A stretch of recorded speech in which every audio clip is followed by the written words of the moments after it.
اس کہانی کو آخر تک ضرور سنیے گا اور چینل کو ضرور سبسکرائب کیجیے گا۔ ملیحہ کو جو بھی دیکھتا رہ جاتا، گلابی مکھڑا، سرمئی نشیلی آنکھیں، اس پر گال پر پڑتے ڈمپلز، حسن رب نے دیا، نزاکت اس نے سیکھ لی۔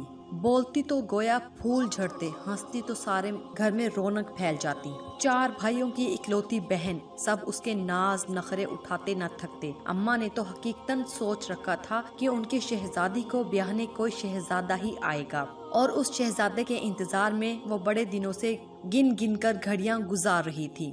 ملیحہ کی ہم عمر لڑکیاں اگرچہ اس کی سہیلیاں تھیں، لیکن اندر ہی اندر اس سے جلتی بھی تھیں۔ اس کی خوبصورتی، رکھ رکھاؤ کے تانے فردن ہر لڑکی کو اس کی ماں سے گاہے بگاہے سننے کو ملتے رہتے تھے، اور اس کا بدلہ وہ اس کے لیے دل میں کینہ رکھ کر لے لیا کرتی تھی، اور وقتاً فوقتاً باتوں میں شوگر کوٹڈ گولیاں وہ ملیحہ کو کھلاتی رہتی تھی، لیکن ملیحہ دل کی صاف تھی، ہنس کر ٹال دیا کرتی تھی۔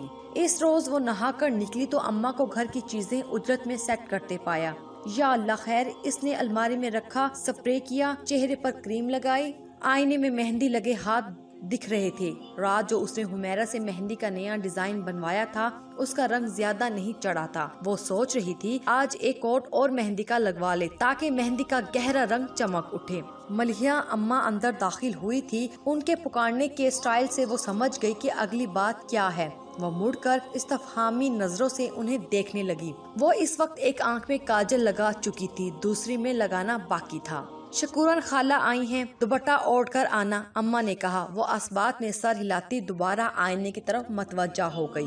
اسے آئینہ دیکھنا بہت اچھا لگتا تھا، کبھی نہیں ہوا تھا کہ آئینہ نے اسے برا کہا ہو۔ وہ گھوم آگے پیچھے ہر زاویے سے آئینہ میں خود کو دیکھتی، اور آئینہ ہر بار اس کی تعریف میں زمین آسمان کے کلابے ملاتا۔ ارے ہاں نا، وہ تعریف کی مستحق ہے، وہ خود کلامی کرتی۔ تیار تو وہ تھی ہی، گیلے بالوں کو پشت پر یوں ہی کھلا چھوڑ کر اس نے سر پر ریڈ شیفون کا دوپٹہ سلیقے سے جمایا اور خود کو سراہتی اس چھوٹے سے کمرے میں آ گئی جسے وہ بیٹھک اور لوگ ڈرائنگ روم کہا کرتے تھے۔ اماں شکورن کے ساتھ ایک اور خاتون اور لڑکی بھی موجود تھی۔ وہ سلام کر کے اماں کے ساتھ ہی صوفے پر ٹک گئی۔ خاتون کی ناقدانہ نظریں اب اس کا طواف کر رہی تھی، اور لڑکی بھی اپنی چیل سی نگاہیں اسی پر گاڑے بیٹھی تھی۔ تھوڑی دیر بعد ہی اماں نے آنکھ سے اٹھ جانے کا اشارہ کر دیا۔ وہ معذرت کرتی ہوئی باہر آ گئی۔ توبہ، ایسے دیکھتی ہیں جیسے انہیں بہو نہیں قربانی کا بکرا خریدنا ہو۔ باہر آتے ساتھ ہی اس نے گویا کھل کر سانس لیتے ہوئے سوچا تھا، یہ اسے دیکھنے آنے والی کوئی چوتھی فیملی تھی۔ اسے 17واں کیا لگا رفاقت کی تو مانو نیندیں حرام ہو گئی۔ مزید یہ کہ اس نے FA کے بعد تعلیم کو خیرآباد کہہ دیا، سارا دن ادھر ادھر چوکڑیاں بھرتی۔ وہ انہیں سخت ناپسند تھی، وہ لوگوں کی کوئی بات سننا گوارا نہیں کرتی تھی، اس لیے ملیحہ کے حسن سے خوف زدہ تھی اور چاہتی تھی جلد ہی اس کے جوڑ کا رشتہ ملے اور وہ عزت سے اسے اپنے گھر کا کرے۔ خالہ شکورن نے بڑی تعریفیں کی تھی، اچھی امیر فیملی، لڑکا اچھی پوسٹ پر، مختصر سا خاندان، انہیں بس خوبصورت لڑکی درکار تھی، حسن سیرت ہوتی تو سونے پر سہاگا۔ وہ لوگ جاتے ہوئے امید کا دیا ان کے ہاتھ میں تھما گئی۔ انہیں ملیحہ بہت پسند آئی تھی، بس وہ لڑکی کی مرضی جاننا چاہ رہی تھی، اور اس میں بھی انہوں نے بہت دن نہیں لیے۔ 1 ہفتے بعد ہی انہوں نے منظوری کی سند دے دی۔ رفاقت کے دل میں خوشی کے پھول کھل اٹھے۔ وہ اسٹیٹس میں اگرچہ ہم پلا نہ تھی، لیکن انہوں نے پھر بھی ملیحہ کو ٹرک بھر جہیز دیا۔ انہوں نے بہت کچھ بنا رکھا تھا ملیحہ کے لیے۔ ملیحہ کو بھی حاشر کی تصویر پسند آئی تھی جو کہ ادھر سے بھجوائی گئی تھی۔ 2 پیس میں حاشر صاحب بھی دمک رہے تھے، کسی نے تعریف کی، کسی نے دل جلانے والے ریمارکس دیے۔ پھر بھی شادی ہو ہی گئی۔ مہندی اور بارات اس طرح سے آئی کہ محلے والوں نے دانتوں تلے انگلیاں دبا لی۔ یوں لگ رہا تھا جیسے حقیقت نہیں ڈرامہ ہو۔ اب تو سب کو ہی ملیحہ کی قسمت پر رشک آنے لگا۔ شہزادی کو بیاہنے واقعی شہزادہ آ گیا تھا۔ وہ دلہن بنی قیامت ڈھا رہی تھی۔ کوہنیوں تک مہندی کے بیل بوٹے اس نے خود شوق سے بنوائے تھے۔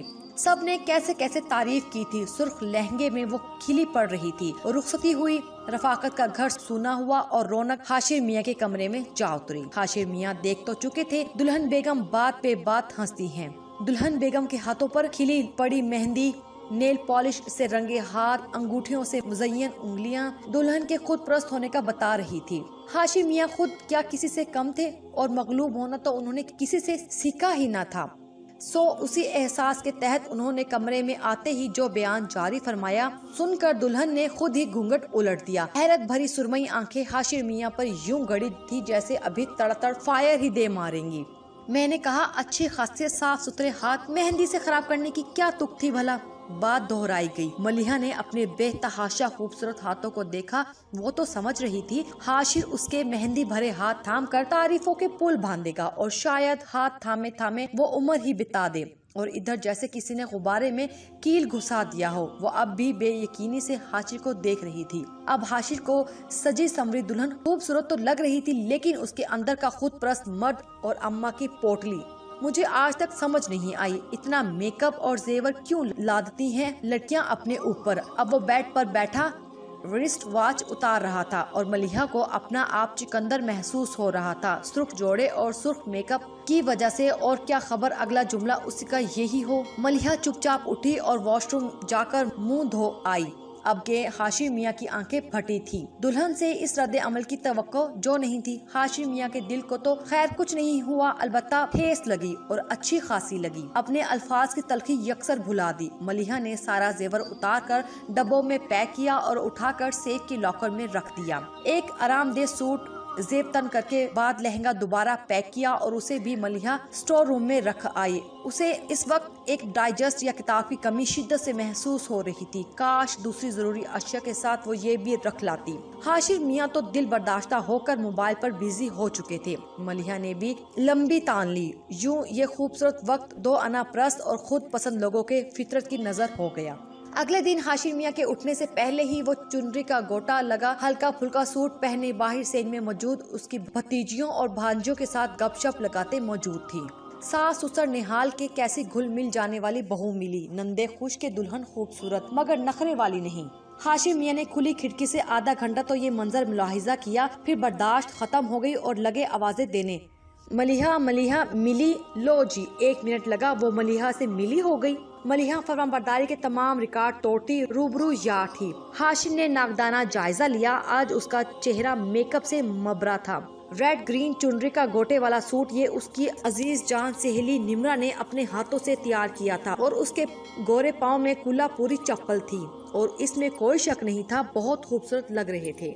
آپ نے بلایا تھا؟ جب حاشر نے نظروں سے تولنے والا کام جاری رکھا تو ملیحہ نے پوچھ لیا۔ ہاں وہ۔ حاشر ایک لمحے کو ہڑبڑایا۔ میں نے تمہیں کچھ سمجھانا تھا، بیٹھو۔ سامنے اشارہ کیا۔ وہ سنگل صوفے پر ٹک گئی، یوں کہ اس کے مہندی لگے دونوں ہاتھ گود میں دھرے تھے، سر جھکا ہوا اور دوپٹے سے مزین۔ دائیں پاؤں کا انگوٹھا مصرف انداز میں ہلاتی وہ جی جان سے شاہی فرمان سننے کے لیے منتظر تھی۔ تم پرفیوم کون سا لگاتی ہو؟ سوال آیا۔ اس نے جھٹ سے سر اٹھایا۔ جینٹس پرفیوم لگاتی ہوں، آہستہ سے کہہ کر اس نے قدرے توقف کیا، پھر بولی اماں کہتی ہیں عورتوں کو خوشبو لگا کر باہر نہیں نکلنا چاہیے، مرد متوجہ ہوتے ہیں تو گناہ ملتا ہے۔ میں نے جینٹس لگانا شروع کر دیا تاکہ مرد متوجہ نہ ہو، معصومیت بھرا جواب دیا۔ حاشر کا دل چاہا اس لاجک پر دل کھول کر کہکا لگائے، لیکن ضبط کر گیا۔ اماں کی تھمائی پوٹلی ٹن ٹن بجنے لگی تھی۔ تو لگاؤ ہی مت، وہ کہہ کر لیٹ گیا۔ اب یہ لگاؤ مت والا فرمان ناقابل ہضم والا تھا۔ اس کا تو سنگھار پرفیوم لگائے بغیر پورا ہی نہیں ہوتا تھا۔ اس ایک رات میں ہی وہ جان گئی تھی شہزادے کے سنگ رہنے کے لیے اسے بہت کچھ چھوڑنا پڑے گا، اور وہ ذہن میں حساب لگاتی پھر رہی تھی کہ کیا کیا وہ آسانی سے چھوڑ سکے گی۔ شام کو ولیمہ تھا اور ولیمہ کے بعد اسے اماں ساتھ لے جانے کا ارادہ رکھتی تھی۔ مکلاوا چوتھی کی رسم۔ حاشر میاں نے بڑے پیار سے سمجھایا، اتنے سال اماں بابا کے ہاں رہ کر جی نہیں بھرا تمہارا، بس رہنے دو، میں کیسے سوؤں گا تمہارے بغیر۔ ہائے، جیسے رات کو سوئی یا پھر اب تک کی پچھلی ساری راتیں۔ وہ سوچ کر رہ گئی۔ وہ سمجھ گئی اس محل میں رہنے کے جو شرائط اور قواعد لاگو ہوں گے اسے نبھانے پڑیں گے۔ اس نے سہولت سے اماں کو منع کر دیا اور وعدہ کیا مہمانوں کے جاتے ہی وہ رہنے آئیں گی۔ اماں بآسانی مان گئی، کوئی بدمزگی نہیں ہوئی۔ ولیمہ کے اگلے روز وہ لوگ 3 دن کی ہنی مون پر مری چلے گئے۔ ان 3 دنوں میں بھی نہ وہ حاشر سے بے تکلف ہو سکی، نہ وہ اس سے خوش۔ اسے اس کا کچھ بھی اچھا نہیں لگتا تھا، اس کا دوپٹہ اوڑھنا، اپنے آپ کو سمیٹ کر چلنا۔ تیار تو وہ پہلے ہی رہتی تھی، لیکن حاشر میاں کو اس کی تیاری میں پینڈو ٹچ نظر آتا۔